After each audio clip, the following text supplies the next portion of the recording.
दोस्तों आज की इस इंटरेस्टिंग वीडियो में आप सभी लोगों के साथ चर्चा करते हैं जियो फाइनेंशियल सर्विसेज के बारे में और ये समझने की कोशिश करते हैं कि जियो फाइनेंशियल सर्विसेज का ये स्टॉक आने वाले समय में किस लेवल पर जा सकता है।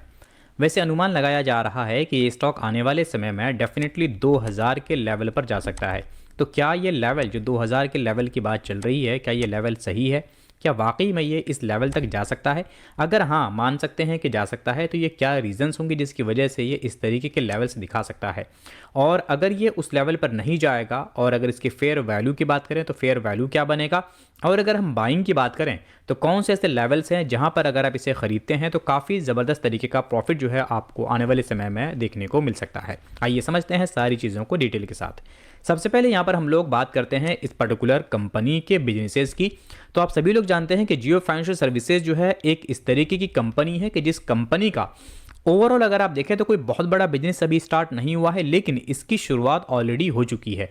आप सभी लोग जानते हैं कि एक डीमर्ज की गई कंपनी है जो कि रिलायंस में ही पहले मर्ज थी, बाद में रिलायंस से इसको डीमर्ज कर दिया गया और अभी जियो फाइनेंशियल सर्विसेज की तरफ से कुछ टाइम पहले एक अनाउंसमेंट आया था जिसमें ये बताया गया था कि इन्होंने अपने कुछ सर्विसेज स्टार्ट करी हैं। इन्होंने कुछ माई जियो ऐप के साथ माई जियो ऐप की जो इंडिविजुअल्स हैं इनकी कुछ शुरुआत हुई है। उसके अलावा 300 स्टोर्स जो है अक्रॉस इंडिया इन्होंने अपनी प्रेजेंस कुछ दिखाई है, जहां पर इन्होंने जो है शुरुआत करी है personal loans to salaried and self employed individuals through its my Jio app.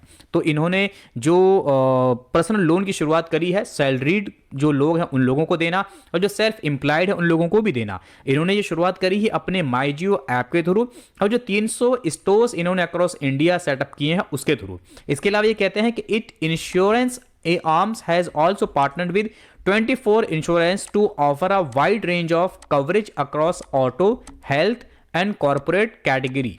तो इन्होंने जो है कुछ 24 इंश्योरेंस जो कि अलग अलग तरीके के इंश्योरेंस बेचते हैं उनके साथ एक पार्टनरशिप करी है। और यहां पर आप एक चीज समझ लें कि ये जो पार्टनरशिप इन्होंने करी है, इन्होंने ये करी है ऑटो सेक्टर में, हेल्थ के सेक्टर में, कॉर्पोरेट कैटेगरीज में। तो ओवरऑल यहां पर देखा जाए तो सबसे ज्यादा इंश्योरेंस वगैरह जो है ऑटो सेक्टर में देखा जाता है, फिर आप हेल्थ सेक्टर में देखते हैं। तो इस तरीके के इंश्योरेंस जो है यहां पर ये कंपनी कवरेज आने वाले समय में कर सकती है। तो ओवरऑल बिजनेस ऐसा है जो काफ़ी ज़बरदस्त तरीके से आगे ग्रो कर सकता है, क्योंकि चाहे लोन जो बोरोविंग या लेंडिंग का काम हो वो भी काफ़ी आगे ज़बरदस्त तरीके से ग्रो कर सकता है। इसके अलावा जो इंश्योरेंस का काम है वो भी काफ़ी ज़बरदस्त तरीके से ग्रो कर सकता है। इसके अलावा एक और काम है जो यहाँ पर अभी आने वाले समय में देखने को मिल सकता है, जिसमें पेमेंट बैंक्स की तरह ये काम कर सकता है। इसके अलावा जो है आने वाले समय में आप ये भी देख सकते हैं कि ये कंपनी जो है क्या कहते हैं कि जिस तरीके से ब्रोकरेज वगैरह का काम होता है उस काम में भी ये कंपनी इन्वॉल्व होती हुई देखने को मिल सकती है।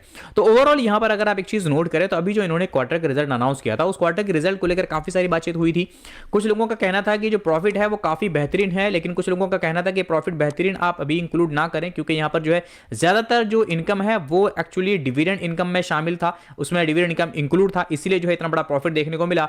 तो यहां पर अभी जो है फिलहाल के इस क्वार्टर पर कोई बहुत ज्यादा ट्रस्ट करने वाली बात नहीं है। तो देखेंगे कि आने वाले क्वार्टर जो है इस कंपनी का कैसा देखने को मिलता है, उसके बाद जो है रेवेन्यू के बेस पे या प्रॉफिट के बेस पे कोई डिसीजन लेना आसान होगा। लेकिन उसके पहले अगर आप यहां पर अभी देखें तो ये कंपनी जिस तरीके से हमने बताया कि जो एक एज अ ब्रोकर भी ये कंपनी काम कर सकती है, तो अगर आप उस कैटेगरी में इस कंपनी को रखकर इसके पीयर ग्रुप से कंपेयर करें तो अभी उस कैटेगरी में ये कंपनी नंबर 1 पे देखने को मिलती है मार्केट कैप के पॉइंट से। क्योंकि कोई भी ऐसी कंपनी जो ट्रेडिंग वगैरह कराती है, जो लिस्टेड कंपनीज हैं, किसी भी कंपनी का मार्केट कैप अगर आप देखें तो 25-26 हजार करोड़ के ज्यादा का नहीं देखने को मिल रहा है। लेकिन ये एकमात्र ऐसी कंपनी जिसका मार्केट कैप जो है 1,42,000 करोड़ के आसपास का अभी भी देखने को मिल रहा है।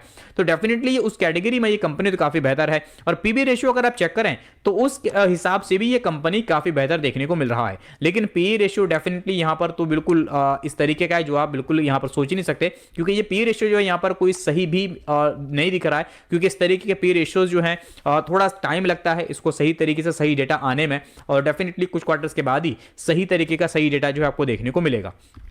इससे पहले अगर आप एक चीज ये देखें कि वैल्यूएशन की बात कर लें, जैसे कि देखिए अभी अगर आप देखेंगे एक तरीके का पी रेशियो देखें, फिर आप जाकर पीजी रेशियो चेक करें, या फिर जाकर आप क्या कहते हैं कि पीबी रेशियो चेक करें, तो वैल्यूएशन से निकालना आपको थोड़ा सा मुश्किल पड़ेगा। तो इसीलिए अगर आप यहां पर देखें जो एक कैलकुलेटेड क्या कहते हैं कि सॉफ्टवेयर के थ्रू जो यहां पर वैल्यूएशन निकल कर आ रही है, वो यहां पर वैल्यूएशन कुछ इस तरीके से दिखाया जा रहा है कि अभी ये स्टॉक आपको अट्रैक्टिव वैल्यूएशन पर देखने को मिल रहा है। ठीक है, यहां तो बात चल रही है वैल्यूएशन की कि ये वैल्यूएशन यहां पर अट्रैक्टिव दिखा रहा है। और ऑनरशिप की बात है कि स्टेबल ऑनरशिप है, डेफिनेटली ऑनरशिप पर तो कोई सवाल नहीं उठता है, क्योंकि सिंपल सी बात है रिलायंस ग्रुप की कंपनी, तो लोगों ने जो निवेश किया भी है तो उन्होंने रिलायंस के नाम पर ही निवेश किया है, क्योंकि अभी कोई इसका बहुत इतना बड़ा बिजनेस नहीं है कि लोग इसके बिजनेस के हिसाब से निवेश करें। ज्यादातर लोगों ने या तो रिलायंस के नाम पर निवेश किया है या सिर्फ फाइनेंस सेक्टर होने की वजह से निवेश किया, जहां तक हमें लगता है कि यही दो कंसर्न है जिसकी वजह से लोगों ने निवेश किया है। बाकी आपने क्यों निवेश किया है नीचे कमेंट बॉक्स में अपना फीडबैक जरूर लिखिएगा। अच्छा आगे देखें तो यहां पर इफिशियंसी कहते हैं कि ऑप्टिमल है, लेकिन फाइनेंशियल्स को लेकर यहां पर कंसर्न है कि अभी फाइनेंशियल्स वीक है। डेफिनेटली फाइनेंशियल्स वीक ही अभी है, क्योंकि कंपनी का कोई बहुत बड़ा बिजनेस नहीं है, तो फाइनेंशियल्स आप उतना सही तरीके से नहीं देख पाएंगे। अच्छा आगे अगर हम और इस कंपनी के बारे में थोड़ी सी डिटेल समझें कि अगर फेयर वैल्यू की बात करें कि चलिए मान लीजिए अभी भाव चल रहा है 224 रुपए के आसपास, अगर हमें खरीदना हो तो फेयर वैल्यू हमें क्या देखने को मिलेगा। कुछ टाइम पहले जब इस स्टॉक में गिरावट आ रही थी, लगातार ये गिरता जा रहा था, तब फेयर वैल्यू की बातचीत चली थी उस टाइम पर भी। और उस टाइम पर जब फेयर वैल्यू की बातचीत चली तो उस टाइम पर इसका फेयर वैल्यू निकल कर आ रहा था, कुछ एक्सपर्ट्स जो है वो मान के चल रहे थे कि 180 रुपए के आसपास का जो है अगर लेवल आपको देखने को मिलता है तो ये एक काफी बेहतरीन तरीके का फेयर वैल्यू होगा। अब देखिए 180 रुपए के लेवल के आसपास ही आया तो नहीं, हालांकि इसने गिरावट दिखाई और काफी जबरदस्त तरीके की गिरावट दिखाई। हाल फिलहाल में भी अगर आप चेक करें तो इसकी एक बहुत बड़ी गिरावट देखने को मिली थी हाल फिलहाल में भी।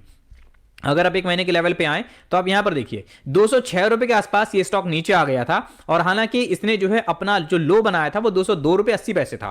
180 से ऊपर ही रहा, 180 पहुंचा नहीं, लेकिन हाँ 200 रुपए के लेवल पर भी ये आ गया तो काफी नीचे आ चुका था। वहां पर भी एक बहुत अच्छी बाइंग बन रही थी, क्योंकि अगर वहां से ही आप कंपेयर करके देखें जो इसने भी हाल फिलहाल में अपना लो बनाया था 206 रुपए, वहां से भी अगर आप देखें तो अभी जो लेवल आपको दिख रहा है उसी लेवल तक तकरीबन 8.5-9% के आसपास का प्रॉफिट देखने को मिलता है।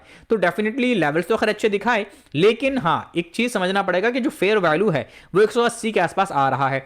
अब 180 का जो ये लेवल है अगर आप उसको कंपेयर करते हैं तो काफी अच्छा बाइंग लेवल बन जाएगा, हमें लगता है अगर 180 पर ये आ जाता है। और इसके हिसाब से अगर आप ये देखें कि जो इसका ओवरऑल अगर आप बिजनेस देखें, जितने बिजनेसेस में ये इन्वॉल्व होने वाला है, क्योंकि एनबीएफसी की तरह ये काम करेगा, तो अगर एनबीएफसी की कैटेगरी में देखें तो ये कंपनी तीसरे नंबर पर आती है। और डेफिनेटली जो बाकी दो नंबर्स हैं यहां पर, जैसे कि बजाज फाइनेंस है, वो भी अपने आप में एक मार्केट लीडर है, बजाज फिनसर्व है उसी कैटेगरी की कंपनी है और सेम उसी डिपार्टमेंट की कंपनी है। और इसके अलावा नंबर 3 पर आता है जियो फाइनेंशियल्स। तो जियो फाइनेंशियल्स नो डाउट आने वाले समय में काफी आगे ग्रो कर सकता है। इसके साथ ही अगर ये हम देखें कि ये जो जियो फाइनेंशियल सर्विसेज आगे ग्रो करेगा तो ग्रो करने का रीजन क्या हो सकता है, आगे ये क्यों ग्रो कर सकता है, उससे पहले आपको ये समझना पड़ेगा इसे ग्रो करने के पीछे जो रीजंस होंगे वो ये होगा कि पूरा का पूरा सेक्टर कितना ग्रो करेगा। क्योंकि जियो फाइनेंशियल सर्विसेज पर अगर आप अभी बेट लगा रहे हैं तो आपको ये समझना पड़ेगा जिस तरीके से कि ये फाइनेंशियल सेक्टर की कंपनी है, तो अगर फाइनेंशियल सर्विसेज वाली कंपनीज आगे ग्रो करेंगी तो वो कितना ग्रो करेंगी, उसी से आप अंदाजा लगा पाएंगे कि जियो फाइनेंशियल सर्विसेज आगे कितना ग्रो कर पाएगा। तो देखिए जिस तरीके से आप सभी लोग जानते हैं कि इंडिया जो है एक डेवलपिंग कंट्री है, और यहां पर बताया जा रहा है कि the sector will grow rapidly out to 2035, और यहां पर एक अनुमान है कि ये जो अभी हम इंडिया डिजिटल पेमेंट्स का देख रहे हैं बूम, ये तकरीबन $1 ट्रिलियन तक पास कर सकता है 2030 तक। तो डेफिनेटली बहुत तेजी से यहां पर ग्रोथ देखने को मिल रही है इस पूरे के पूरे सेक्टर में। और इस सेक्टर में अगर आप देखें तो जो अभी बड़े बड़े मार्केट लीडर्स हैं वही पूरे मार्केट में यूं कहें कि यहां पर देखने को मिल रहे हैं। अब ऐसे में जब जियो फाइनेंशियल सर्विसेज आया है तो जियो फाइनेंशियल सर्विसेज में बेनिफिट क्या है, बेनिफिट सब दो चीजें हैं। पहला बेनिफिट तो ये है कि ये एक ऐसे सेक्टर में आया है जो सेक्टर डेफिनेटली हमें लगता है कि आगे जाकर काफी ग्रो कर सकता है। फाइनेंशियल सेक्टर हमने एक ये समझकर इसमें निवेश किया, एक पॉइंट हमारा ये था कि ये एक फाइनेंशियल सेक्टर की कंपनी है। दूसरा पॉइंट जो हमने पहले ही बताया कि लोगों ने रिलायंस के नाम पर निवेश किया है। अब रिलायंस का नाम दरअसल ऐसा है कि लोगों को ऐसा लगता है कि इसके पीछे जो इसको बैकअप देने वाली कंपनी है वो बहुत स्ट्रांग है, क्योंकि रिलायंस आप सभी लोग जानते हैं कि आज की डेट में भी पूरे शेयर बाजार में नंबर 1 की कंपनी है। तो वहां से जब ये कंपनी आती है और वो जब अपनी एक पहचान बना चुके हैं, क्योंकि उन्होंने पहले अपना जो टेलीकॉम का बिजनेस लॉन्च किया उसमें भी उन्होंने अपनी अच्छी पकड़ बनाई। उसके बाद उन्होंने क्या किया, अपना जो है क्या कहते हैं रिटेल का बिजनेस लॉन्च किया। सभी लोग जानते हैं कि रिटेल ने कितनी तेजी दिखाई है, हालांकि रिटेल अभी लिस्टेड नहीं है और टेलीकॉम भी लिस्टेड नहीं है, दोनों ही वो लिस्टेड नहीं है, लेकिन उन दोनों ही में कमाल की तेजी देखने को मिली है। अब तीसरा पॉइंट आया है फाइनेंशियल का, हालांकि ये लिस्ट हो गई और इसमें अभी उतना बिजनेस नहीं आया है, लेकिन आगे जाकर हमें लगता है कि ये आगे काफी ग्रो कर सकता है।